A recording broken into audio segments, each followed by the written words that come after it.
Bom, dá para escutar? Eu estava querendo fazer uma coisa bastante informal. O objetivo desse evento, que foi um evento um pouco incentivado e precipitado pela minha colega Mazé Lemos, estudiosa do Raduan Nassar, professora que tem uma tese sobre toda a obra do Raduan e é professora da Unirio, que vai também participar aqui hoje, né? Esse evento tinha como objetivo reunir vários especialistas na obra do Raduan. Talvez seja um encontro entre amigos, desse ponto de vista, que tem uma ordem muito grande do afeto. A obra do Raduan já é uma obra hoje que tem um lugar consolidado, não é uma obra, vamos dizer, que está também, de certa maneira, estabelecida de forma definitiva. É uma obra que funciona muito como um organismo vivo e está sempre se reatualizando, né? Embora seja uma obra aparentemente pequena, a importância dela é muito grande entre nós.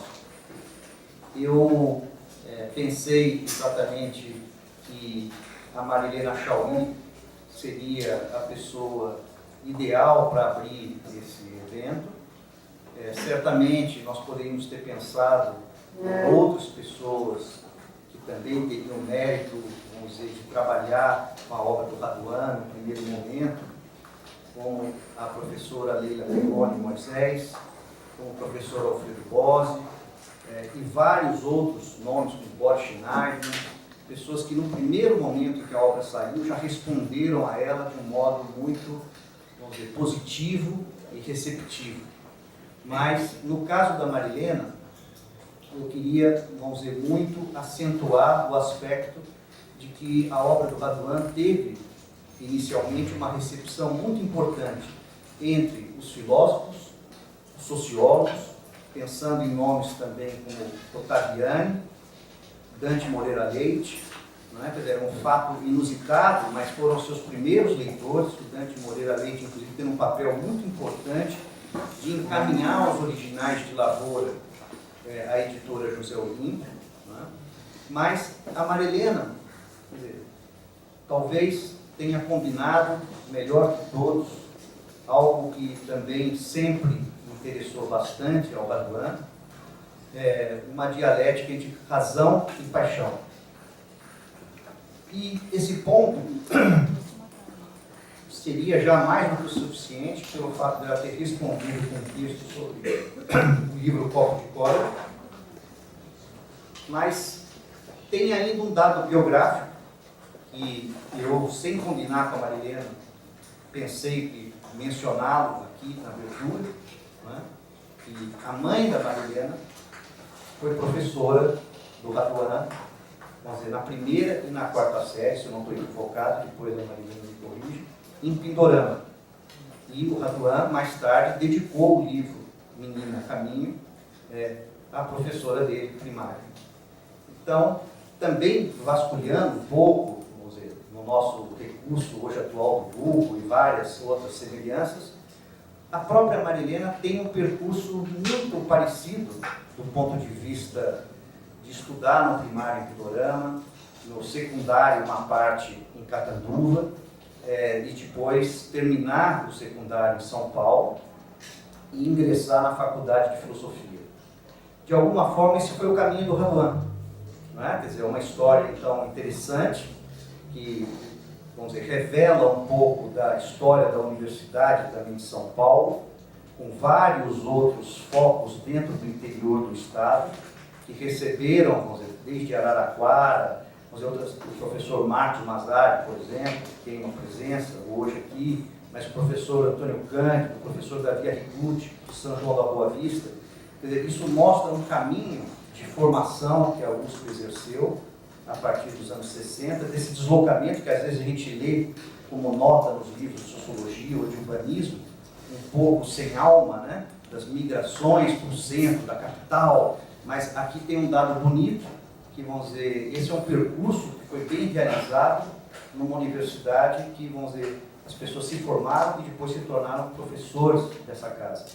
Então, reunindo todos esses aspectos, e muitos outros que eu não vou falar aqui para não retardar a fala da Marilena, eu e a Mazé Lemos achamos que ela seria a pessoa mais indicada nesse momento para realizar essa abertura desse evento. Então, passo a palavra à Marilena e agradeço realmente de coração você ter aceito e ter sempre dito sim a gente desde o comecinho da idealização desse evento.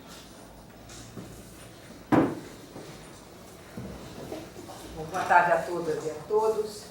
Obrigada pelo convite. Eu estou muito feliz e muito comovida de que se possa fazer um evento sobre a obra do Raduan. Eu vou retomar um pouquinho a questão biográfica traçada pelo Massi, pelo seguinte. O primeiro dado, talvez, que vale a pena lembrar, é que eu e o Raduan somos filhos de imigrantes árabes. E, por razões variadas, ligadas às contingências da história, a minha família, a família do meu pai, foi parar em Pindorama. Para vocês terem uma ideia, quando eu digo contingências da história, meu avô imigrou naquilo que ainda era a Síria, que iria se tornar justamente o Líbano, no momento da Guerra Civil. E veio para São Paulo. E aqui ele era professor de língua e literatura francesa no Colégio Sírio, que depois se tornou o Colégio Sírio-Libanês.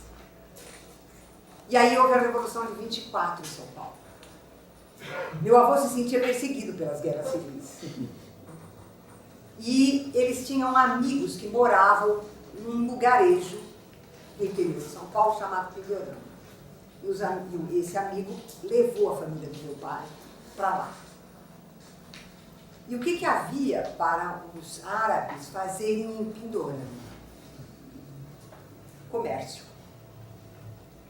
E meu avô tinha uma loja de linhas, fios, lãs, que ele abominava, evidentemente. E a minha mãe narra a figura do meu avô da seguinte maneira. A esposa e a cunhada, e depois o filho mais velho, cuidavam da loja.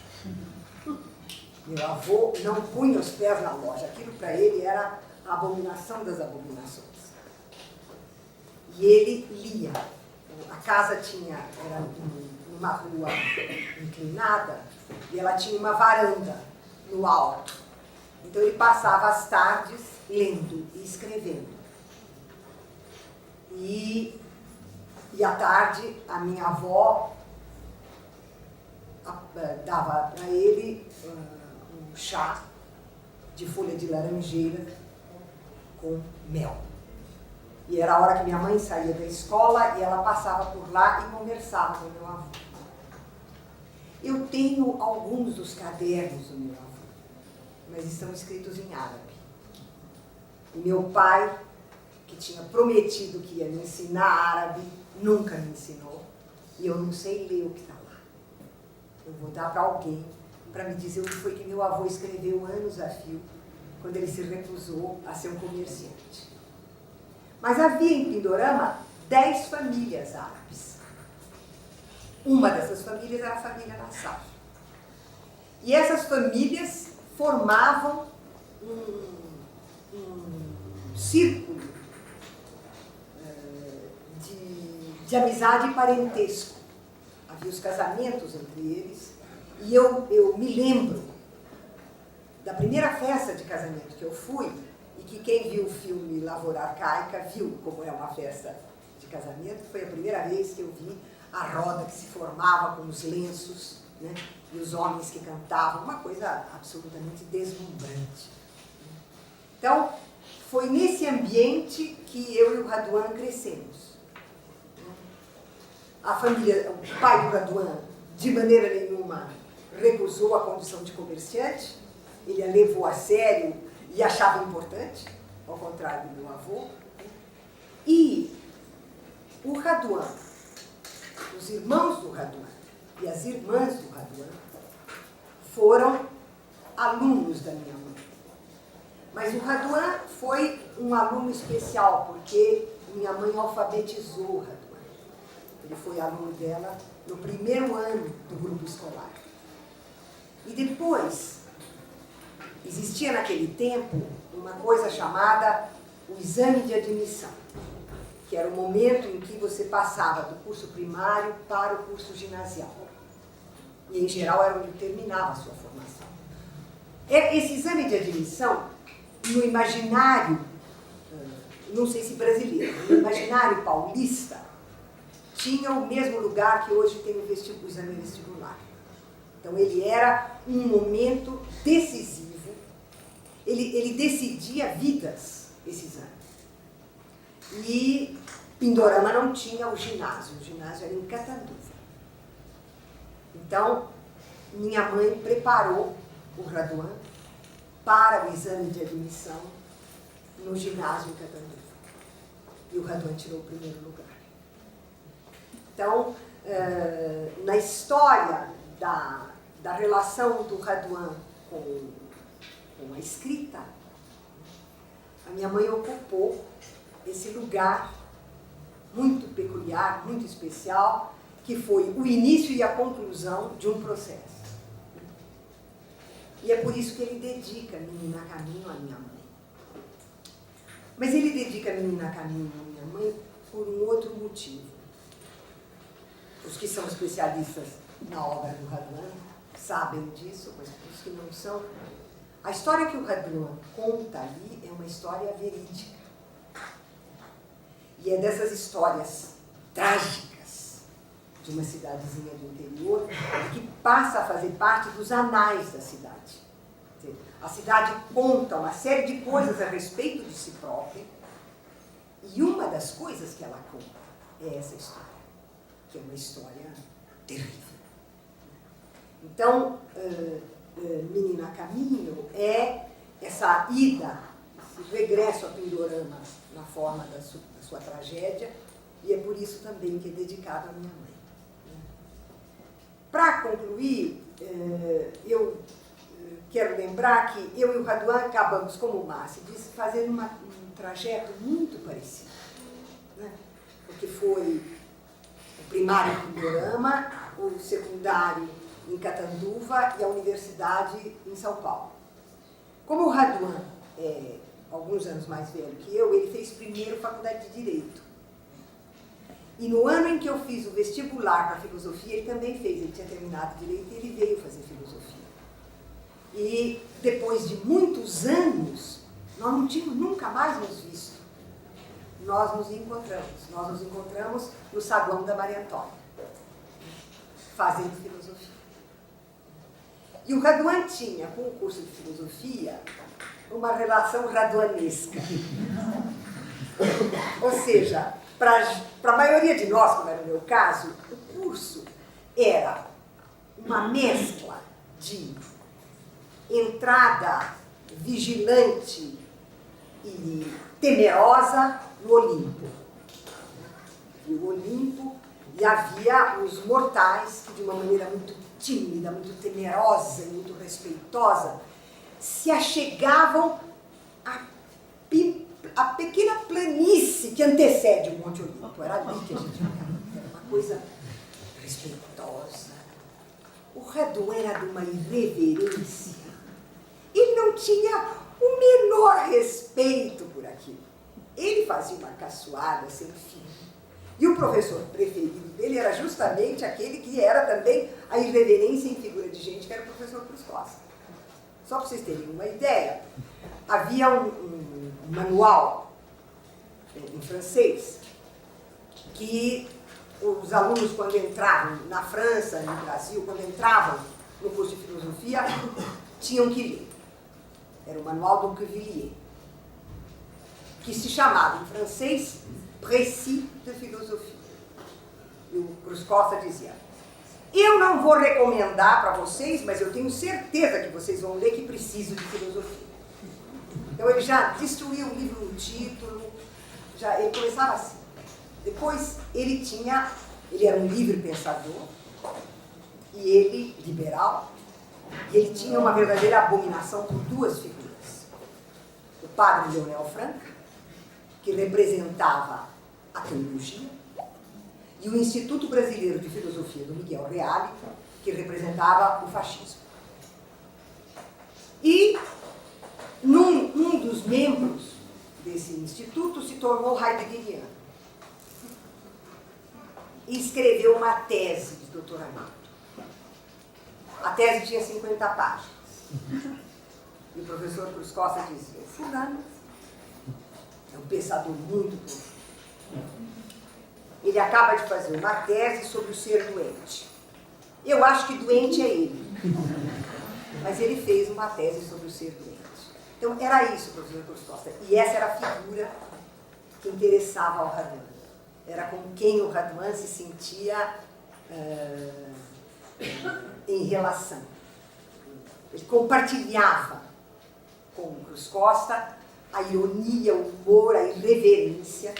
E ele achava muito engraçada essa nossa atitude dos outros, de reverência e temor perante esse suposto Olimpo onde nós estávamos.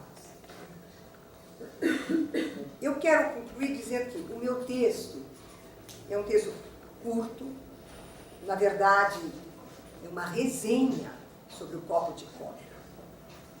Quando saiu Lavoura Arcaica, eu escrevi um texto.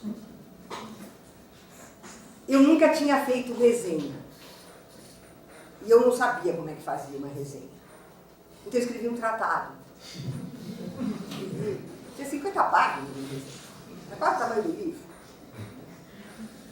E, além de ser completamente inadequado e impublicável, eu me sentia profundamente insegura.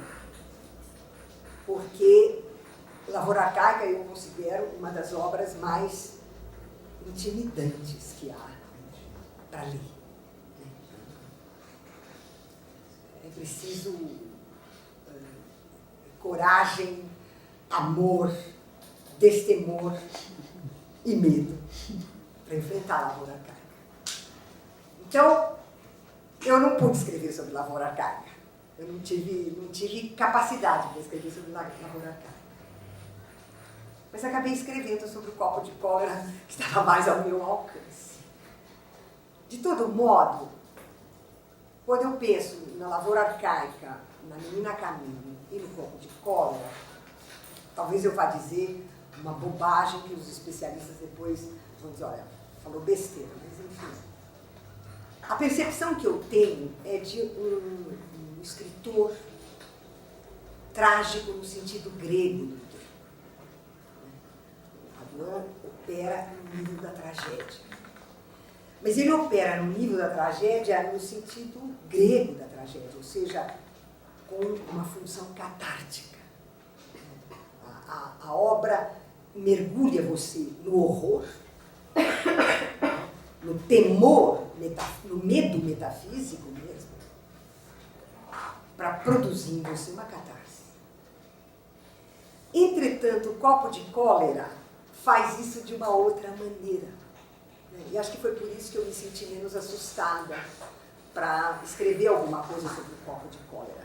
Porque o copo de cólera faz esse mergulho, mas na forma da ironia, da fúria, do humor e do desrespeito total. Então, entre a Menina a Caminho e a Lavoura Arcaica, o copo de cólera, eu acho que ele se situa num outro registro, em que é sempre o universo da relação pessoal, é sempre o universo onde o mundo da casa, o mundo da família estão ali presentes, mas tratado agora de uma outra maneira. Então, é um pouco sobre isso que eu vou falar, e pedindo desculpas porque é um texto pequeno. e que foi escrito para ser lido, ele não foi escrito para ser falado. Então, de vez em quando, eu vou avisar que tem aspas no que eu estou dizendo. O título que eu dei para esse pequeno comentário do copo de cólera é O Miolo Propulsor. Seria apaziguador se nós pudéssemos ler um copo de cólera saindo ilesos da leitura, recobrando a serenidade roubada enquanto líamos. Arrebatados pela leitura, ao terminá-la, regressaríamos sem demora ao seguro arrimo da ordem e medida dos nossos sentimentos e ideias, um mosaico antigo e bem comportado, cujo desenho estaria sob nosso domínio. Mas isso não é possível. Com sua prosa desabrida, tenso, afiado e rude, poderoso e pungente, o livro de Raduan Nassar não nos deixa intactos. A cólera nos conduz a corredores cheios de desvãos, onde a opacidade das ideias e a força rouca das palavras convertem a lúcida recusa de todo dogma em aceitação consciente de que a transparência se exilou do mundo. Privilégio do sagrado. Eu cito, ninguém dirige aquele que Deus extravia. A cólera é palavra profética e danada, ferida exposta das dores do mundo e de cada um. Momento fecundo em que a flor anêmica do cérebro, essa imagem absolutamente extraordinária que eu nunca poderia imaginar, só mesmo de chamar o cérebro de mortência cinza. Então, em que a flor anêmica do cérebro, hortência cinza, se tinge intensamente de vermelho e se derrama em som e fúria. A construção da narrativa é perturbadora, porque é insólita. Abre-se e se fecha com o mesmo título, A Chegada, e com a mesma frase, e quando cheguei. A simplicidade desse conectivo e ergue-se como a viga mestra da novela, dizendo ao leitor atento que a história mais antiga não começou na primeira linha do livro, nem terminará na última. Chegar é regressar. À luz mortiça do fim da tarde, cada chegada é uma volta, mais um fio que se enrosca no emaranhado do novelo, antecipação de prazer e vertigem, escaramuça de sedução e desejo, artimanha de poder e sedução. Viagem ao fundo insaciável de nossos corpos, cada chegada é preparação para uma saciedade sempre adiada. Uma sede que perdura no oceano de um tempo sem fim e que nada pode aplacar. Porém, entre uma chegada e outra, esse tempo contínuo do sempre e do nunca se estilhaça, escandido por um momento breve e intenso. Na luz pura da manhã, irrompe o instante em que o sedento sorve um copo de cólera. Lendo a volúpia fremente de Na Cama, a sensualidade de O Banho e a serenidade de O Café da Manhã, como o leitor poderia imaginar que haveria o esporro? No entanto, apenas a falta de cautela nos faria perder os indícios deixados pelo autor como pedriscos que rastreiam o caminho. Como não perceber, na primeira chegada dele, a pergunta insistente da mulher: o que você tem? A ansiedade não dissimulada perante um silêncio carregado, que quando soar a hora, irromperá num turbilhão de palavras. Como não adivinhar, na frase feita da caseira, o calor de ontem foi só um aperitivo, o prenúncio da fogueira prestes a arder e cujos primeiros gravetos se amontoam na raiva contida, provocada pelo mudo protesto da caseira diante da cama escancarada. Sobretudo, como não pressentir que algo se prepara com a alternância dos papéis conferidos à figura feminina na cama e no banho, até o momento em que a mulher surge como ameaça de castração, regulando, eu cito, o mercúrio da racionalidade, prometendo julgamento popular ao parceiro e querendo servi-lo, eu cito, no pasto das ideias. A alquimia desse copo de cólera, na alquimia desse copo de cólera, as palavras sofrem transmutações inesperadas, o que já ocorrera em lavoura arcaica. Embaciam os contornos do exterior e do interior, do eu e do outro, do espaço e do tempo. Não poderia ser de outra maneira. Eu cito os dentes das ideias. Tem a citação? Os dentes das ideias estraçarem uma linguagem, porque cada palavra traz, eu cito, em seu bojo um pecado original. Tem a citação. E não há no mundo, eu cito, água bastante para lavar e serenar o vocabulário. Tem a citação. Não é casual que o esporro não narre, como seria natural, o que se passa na cama ou no banho. Que é isso que a gente espera que ocorra, que o esporro ocorra na cama ou no banho. E sim, a explosão desmedida da cólera, fazendo-nos suspeitar que essa se encontra encharcada de sexualidade. Eu cito, o achincalhe escondia, como sempre, um nevoeiro denso de sensualidade.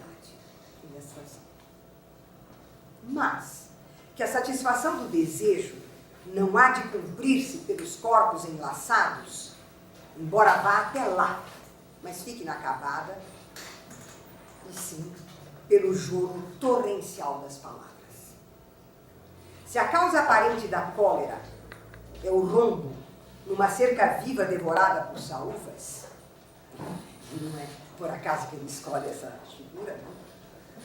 O caminho loquaz da cólera derruba todas as cercas, vivas ou mortas, fazendo com que o olhar alucinado, que vê as formigas lá fora destruindo o ligustro, venha exprimir-se num movimento de palavras que lançam as saúvas cá dentro, roendo, eu cito, a panela do estômago. Aqui na citação. Para novamente ficar lá fora, com a violenta bofetada num rosto armado de arrogante racionalidade, que se avermelha como se, eu cito, tomado por um formigueiro. Ou para ficar dentro e fora, quando a personagem masculina, prostrada e sacudida por soluços, se lava em lágrimas, eu cito, os olhos formigando. Afinal, onde estão as formigas? Onde está o rumbo? Onde está o veneno? Nos olheiros ou nos olhos? No ligustro ou no estômago? Na cerca viva ou no cérebro? Nas mãos ou nas palavras? Lá fora? Cá dentro? Quem é essa uva predadora? Quem é o ligustro carente de proteção? Envenenar as formigas é salvar a planta do perigo da devoração. Não há, diz o narrador, de reduzir-se a papa fina para saúves. Mas, se a personagem masculina não tolera ser devorada pela feminina no pasto das ideias, com que veneno contará senão o galope enfurecido das palavras? Nós nos enganaríamos, porém, se tomássemos o ataque ao formigueiro como uma alegoria da cólera. Não só porque esse ataque já é colérico, mas sobretudo porque alegorizar seria uma tentativa ilusória para pacificar a narrativa de Raduan, estabelecendo uma diferença estabelecendo diferença e exterioridade entre o gesto do chacareiro e a voz do amante. Mas Raduan não permite que se faça essa diferenciação. A palavra é vociferação do gesto. Não se trata de alegoria, e sim de alquimia. Gesto e voz exprimindo a comunicação originária entre os corpos. O corpo sensorial e o corpo sutil das palavras, impedindo a pacificadora distinção entre o exterior e o interior, o eu e o ele. A transmutação incessante do interior no exterior e do exterior no interior, realizada pela arte de Raduan, é uma experiência primordial. Porque feitos do mesmo estofo, nós e o mundo estamos embaralhados.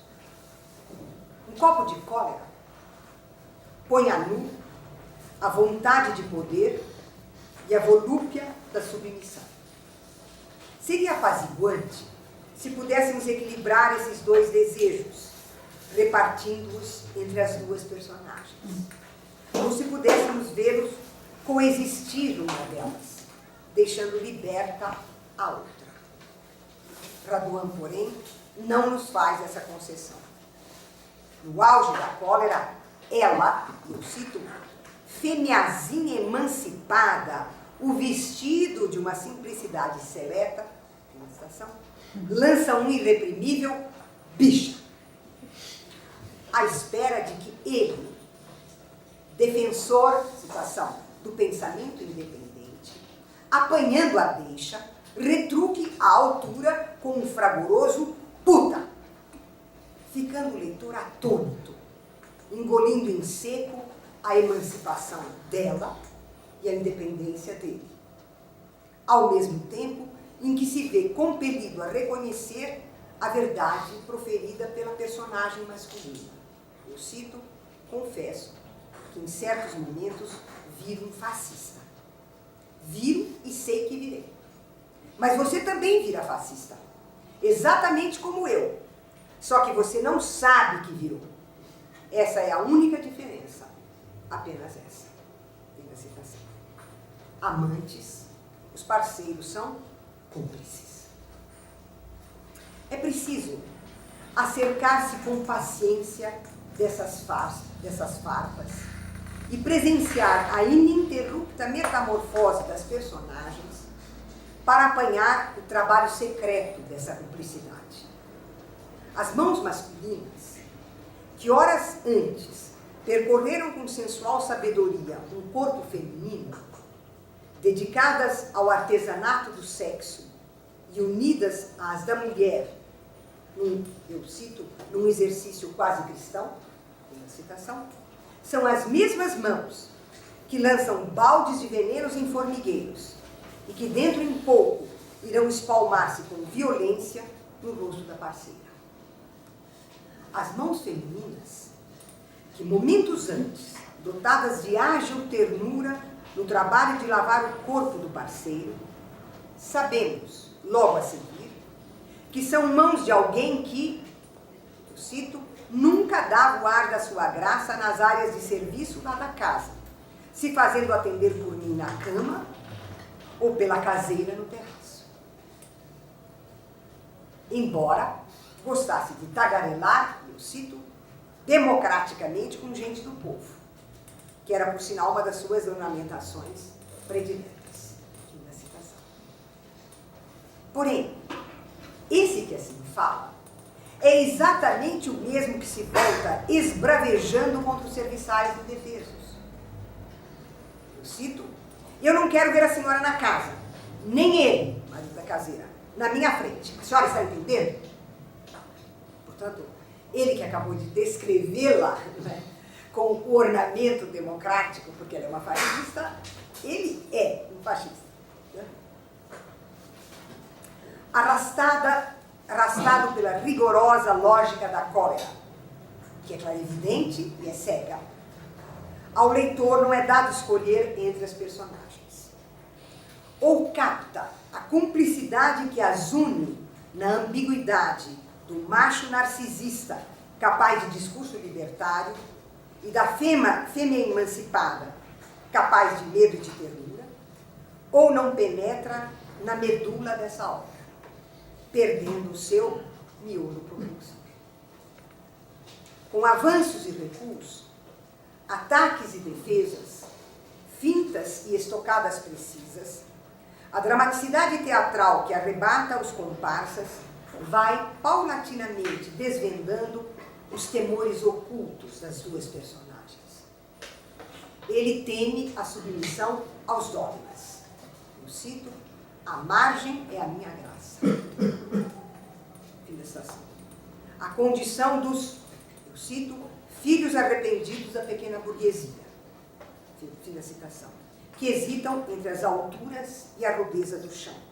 Eu cito, sem saber se subia para o sacerdócio ou se descia abertamente para a rapina. O sarcasmo e a pretensa racionalidade que permite, eu cito, ser fascista em nome da razão. Ela teme a paixão que banha as ideias. O voo metafísico que embaralha o diabo e o bom Deus. Eu cito, lá está ele metafisicando, o especulativo. Se largo as rédeas, ele dispara no bestialógico. Fim da citação. Ela teme a perda das tábuas da lei, a derrocada de ídolos e o lobo que se esconde sob a pele do cordeiro tresmalhado. Debaixo desses temores, contudo, dele e dela, não é? Esconde-se outro, pesado noutra balança, movido por outro pêndulo. O temor de não pertencer ao mundo dos homens, senão na forma da excrescência. Ela, puta, pilantra, travesti de carnaval, inseta, nanica, intelecta de merda. Ele, falsário, trapaceiro, piscateiro, graduado, louquinho da aldeia, delinquente, bicha e broxa. Esses são os termos que eles usam. É disso que eles têm. Se tem é a fêmea castradora, que sempre diz ter tido o suficiente, mas não o bastante. Eu cito, nunca mais nada do meu corpo, nada, nada, repete ela aos gritos. O que ela teme é o macho narcisista, capaz de converter em ódio desabrido uma promessa de amor, passando da carícia à violência. Eu cito, você não é gente, repete ela espavorida.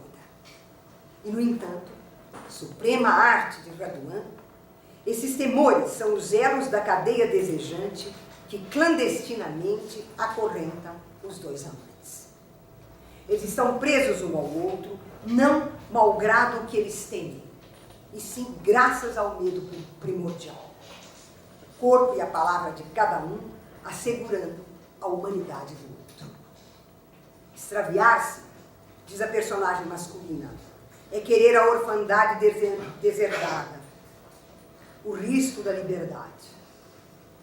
Extraviar-se de onde? Do quê? Qual era o caminho, a via certa? Durante toda a narrativa, o narrador se refere à personagem feminina dizendo ela.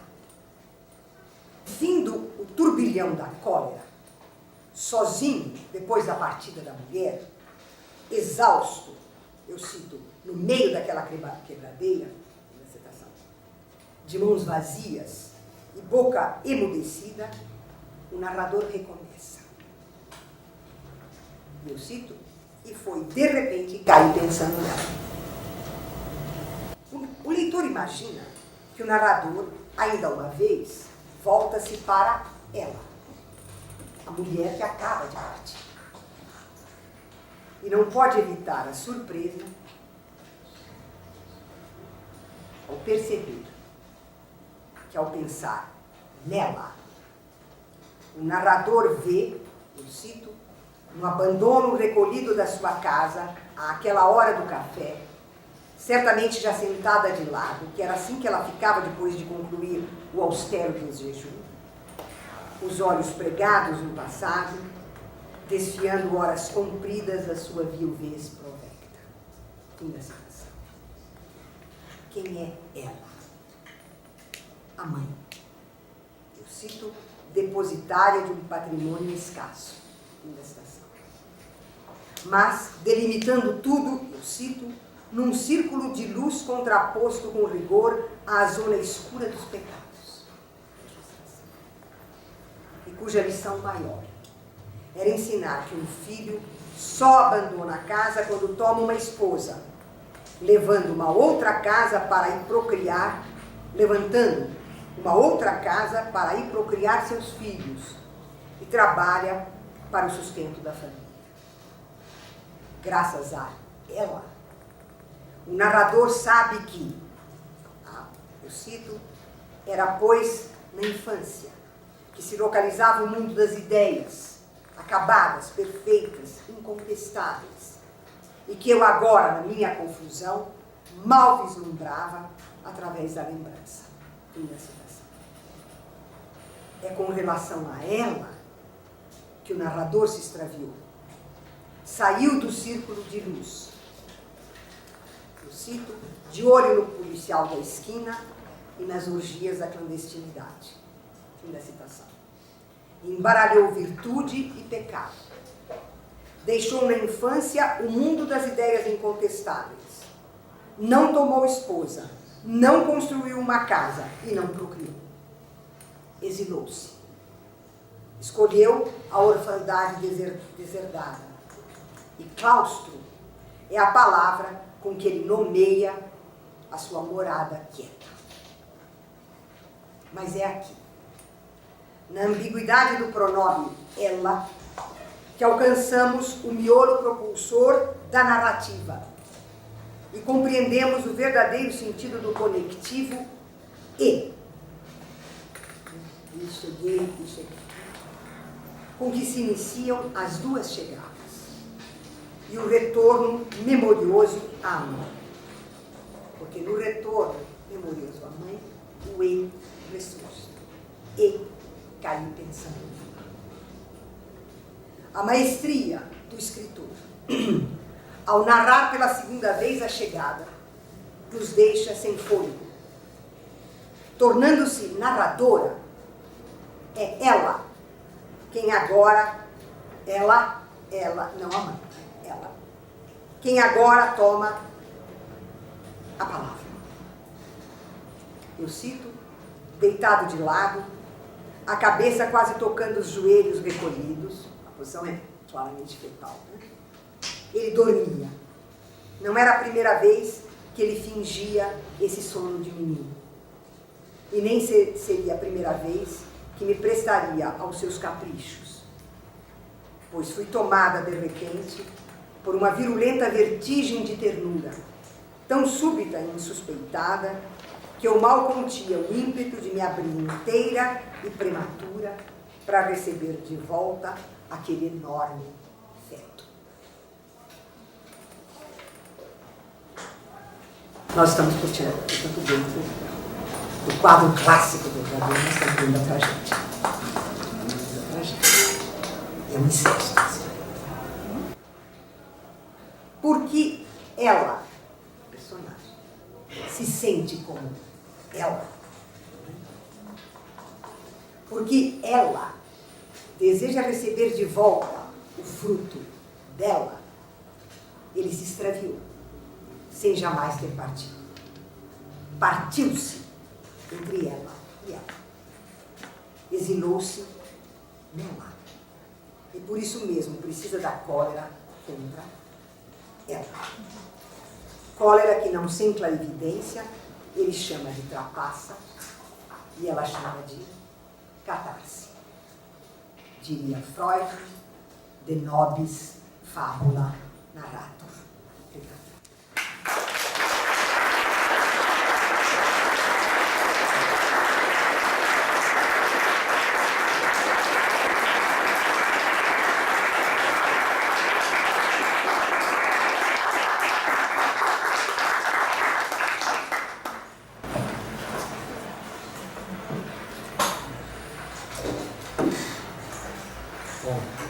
agora,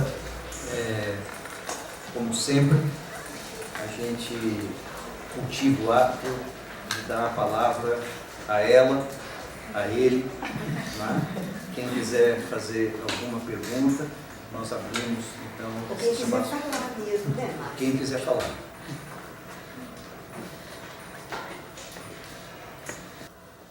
Bom, meu papel sempre é um pouco criar um certo tipo de aquecimento, ritmo para todo mundo poder depois ir se soltando e falar um pouco. Mas eu lembro de quando esse livro saiu, uma das coisas, assim, parecia que para além da literatura, ele trazia nas palavras do Raduan uma ideia assim, desse mundão, não é? Daquilo que não acontecia, que é todo um discurso que a gente utilizava às vezes a palavra porra louquice, não é? Um certo delírio, a própria palavra o esporro, não é? Quer dizer, essa carga de violência que o texto traz e que surpreendentemente em toda uma literatura que havia naquele momento, muito bem feita, sem demérito nenhum para essa outra vertente de literatura, e que discutia também traços do autoritarismo que havia no país, o Raduan parece que fala de um lugar que nesse momento é único, não é? Quer dizer, de uma discussão entre um casal e que essa, vamos dizer, questão de palavras como fascismo, que nós sabíamos de que lado, era fácil, eu estou desse lado, o outro daqui. Quer dizer, há algo aqui que representa também, eu acho, uma discussão que tem um pouco do feminismo, tem um pouco do fascismo, da ditadura militar, mas isso surpreendia, quer dizer, de uma forma nova, vigorosa, de que nós podíamos estar num lugar autoritário. Então, como você, uma pessoa que tematizou muito essas questões, não é?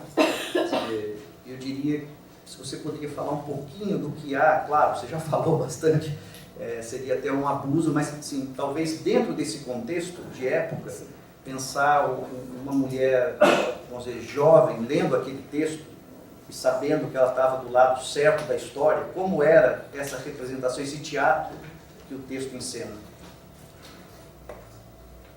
Eu fiz uma primeira versão a primeira leitura que eu fiz do Copo de Cólera não foi essa. A primeira leitura que eu fiz do Copo de Cólera foi uma leitura política. Você tem aí o feminismo, você tem a ditadura, você tem todas as formas do autoritarismo, você tem um modo como a domesticidade reproduz internamente toda a violência social, ou seja, você tem, para usar um tipo de coisa com que eu tenho trabalhado muito, né? Você tem, na forma do microcosmos, a sociedade autoritária brasileira. Né? Costumo dizer, o Brasil não tem regimes políticos autoritários, estados autoritários. O Brasil tem uma sociedade autoritária que, periodicamente, emerge na estrutura do Estado. Mas não é o Estado que é autoritário, é a sociedade. Então, a primeira análise que eu fiz era exatamente disso. Né? E eu explorava muito a primeira descrição que ele faz, que a personagem masculina faz, a personagem feminina, que é ela, feminista, independente, democrática, etc., na simplicidade seleta do seu vestido. Ou seja, ela provavelmente estava com um vestido Christian Dior. Uma coisa, é óbvio que ela estava nos trinques do chique, em matéria de aparição. E, no entanto, essa aparição extremamente elegante era contrastada, né, com o fato dela estar contra o autoritarismo, dela ser democrática, dela estar a favor do povo, etc. Né? E a primeira aparição dele é do cara que é efetivamente um porra louca. Um porra louca. que você vai tendo é uma reconstrução das relações sociais em que tudo isso, né, se mistura, se embaralha e chega um momento em que, efetivamente, cada um deles produz o outro como tal. Então, eu tinha feito uma análise, porque eu, pessoalmente, cheguei a conhecer muitos casais libertários, democráticos, anti-autoritários, desse tipo. Conheci vários. Não só no Brasil, em vários lugares. Então, meu primeiro impulso foi esse, né? Falar do feminismo, da democracia, do autoritarismo da sociedade brasileira, do fascismo, da maneira como cada elemento do social produz a sua contraparte, por ela, etc. E depois eu pensei, não. Sem dúvida, tem isso no livro. Claro que tem. Claro que é um acerto de contas que o Raduan está fazendo com a sociedade brasileira. Claro que ele está fazendo isso. Mas tem mais aí. Tem mais do que isso. Tem uma maneira de fazer com que a percepção dessa superfície social e política só ganhe sentido se eu perceber esse fundo secreto, né, que produz isso. Então, a minha tendência foi, eu vou deixar fora a descrição da superfície imediata que o livro oferece e vou procurar aquilo que torna essa superfície possível, né? E que é essa cumplicidade e essa mescla, né, de amor e ódio, de fúria e ternura, do desejo. A cólera é a expressão mais alta e mais funesta do desejo. Então, como é que o desejo produz essas figuras? E de tal modo que é porque elas são assim que elas se exprimem na superfície social da maneira como elas se exprimem. Então, a minha intenção foi... E por que eu tive essa intenção? Porque eu pensei, a gente pode ler O Copo de Cólera como o Raduan que queria que fosse lido. Ele queria que a gente risse do começo ao fim. Eu falei, só o Raduan, para rir do começo ao fim. Mas isso é uma piada que eu estou fazendo, Marilena. É uma piada, é para rir, Eu escrevi rindo. Cada frase que eu escrevi, eu morria de rir com o que eu estava escrevendo. E quase que eu desesperei. Aqui, ó. Mas não dá para rir de jeito nenhum. Então, eu acho que dá para ler um instante de pastiche e que transforma tudo numa enorme piada, com ironia. Dá para ler como uma crítica sociopolítica, mas eu acho que dá para ler como um livro metafísico, porque a minha tendência é sempre ler o Raduan como um autor metafísico, um filósofo, um autor que é filósofo. Né? E por isso é que, apesar do Copo de Cólera fazer um caminho que parece não ter nada a ver com Lavoura Arcaica e nada com Menina a Caminho, é lá que ele também vai. Nesse fundo secreto do inconsciente e do desejo e da dor e da punição, e da culpa. Acho que eu não conheço nenhum autor que lide com a noção de culpa igual Raduan. Não conheço ninguém na literatura. Então eu fui mais por aí, fui mais para o lado metafísico, para o lado trágico, para o lado especulativo do texto. Embora, sem dúvida nenhuma, você pudesse fazer uma análise política e social ou uma análise da paródia. Né? Ele tem escrito uma paródia do Belo Amor. Né? O livro do Belo Amor ele faz uma paródia disso. Eu acho que, como o Raduan, foi por isso que eu acabei escrevendo 50 páginas sobre a Lavoura Arcaica e nunca publiquei, porque você pode entrar na obra por inúmeras portas. Você não tem um ponto a partir do qual você chega. Você pode chegar de várias maneiras. de uma riqueza inesgotável. Então, foi por isso, foi uma escolha que eu fiz.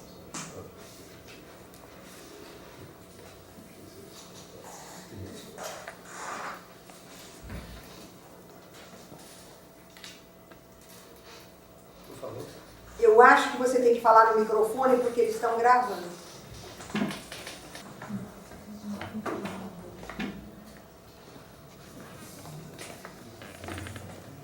Oi, boa tarde, tudo bom? Meu nome é Matheus Moisés, eu estudo Raduan lá na Faculdade de Educação, que é a obra dele. Vou ingressar no mestrado agora no ano que vem. A pergunta é a seguinte, naquela entrevista do Moreira Salles, que eu acho que até você participa, o Raduan ele fala numa coisa que me intrigou bastante, que é no poder da vítima, né? E dessas assimetrias de poder e dessa densidade mesmo que as relações pessoais e políticas têm em relação a esse tema de poder, que aparentemente está em todas as obras, inclusive lá nos contos. Então, na verdade, a questão é só pedir um comentário, fazer uma questão assim do tipo o que é isso, né? Esse poder da vítima.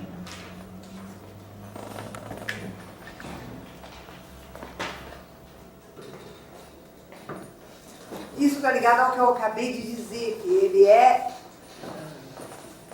é o escritor, do meu conhecimento, o escritor que melhor trabalha a culpa. A vítima tem poder porque o que a vítima produz? A vítima produz nos outros, e em particular no seu algoz, ela produz a culpa, o sentimento da culpa. Então, não há nada mais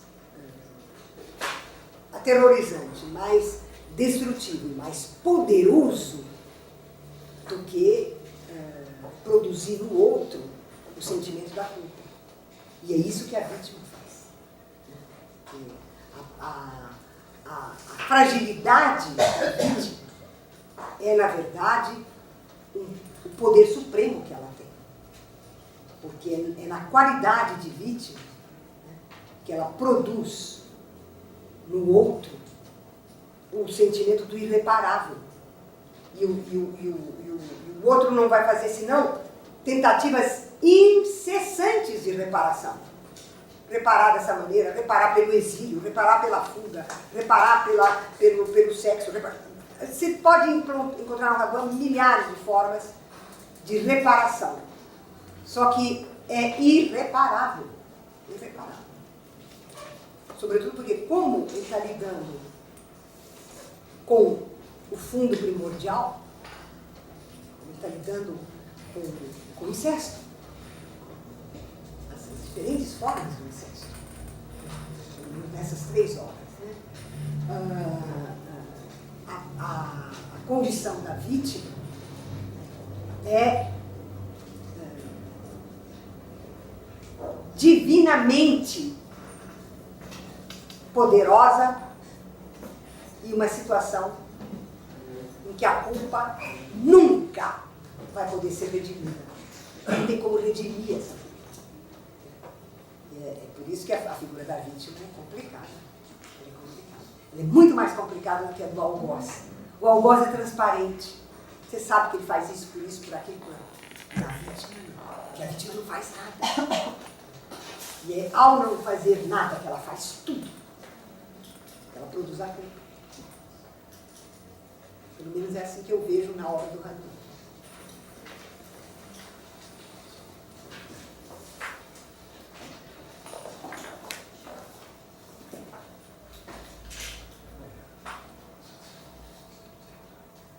Alguém se aventura mais?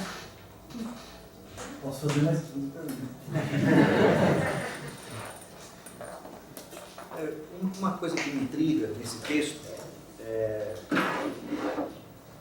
e pensando no conjunto da obra do Raduan, no Menina Caminho, a menina não tem voz, ela só observa.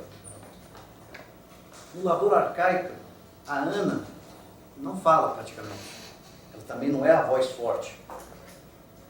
E nesse texto do Paulo de Fora, que, vamos dizer, dentro da ordem da produção do Renan seria o último texto, vamos dizer, a gente percebe que tem ali um gozo do Raduan em dar voz, e ao mesmo tempo que o personagem masculino tenta podar, tirar, tem muitos momentos de admiração que estão entre parênteses, assim, mas ela é inteligente, mas, quer dizer, como agora ela me pegou, quer dizer, é a primeira vez também que eu vejo, pensando assim, no caso clássico, que seria em São Bernardo, Madalena, Paulo Honório, que a professora tem voz, mas ela no final é silenciada, ela é obrigada a sair de cena. Quer dizer, nesse livro, com toda essa complexidade que tem, uma das abordagens que eu acho interessante na sociedade brasileira é que a mulher tem uma voz, e é uma voz hábil, inteligente, disposta ao jogo. Não é? Então, muito boa ideia. Como uma proposição. Eu ia levantar isso amanhã, mas fica já um pouco adiantado aqui. Uma belíssima ideia, Marcos. Belíssima ideia. Eu, como sou uma mulher que fala muito, eu não percebi.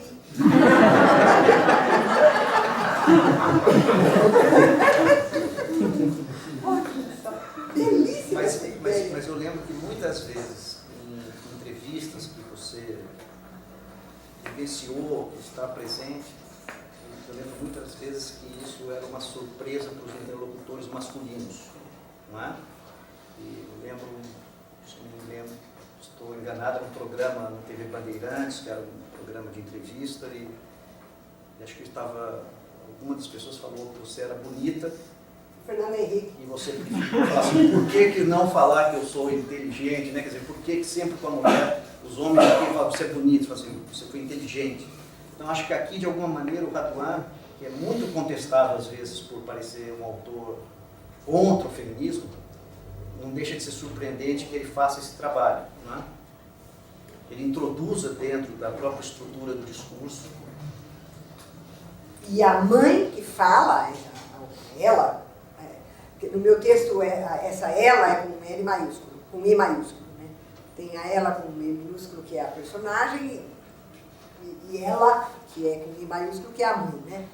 Ela fala também, porque ela diz para o filho, né? O que é certo fazer. Grande ideia. Bom, então vamos acabar aqui, eu recebi elogio, já que não precisa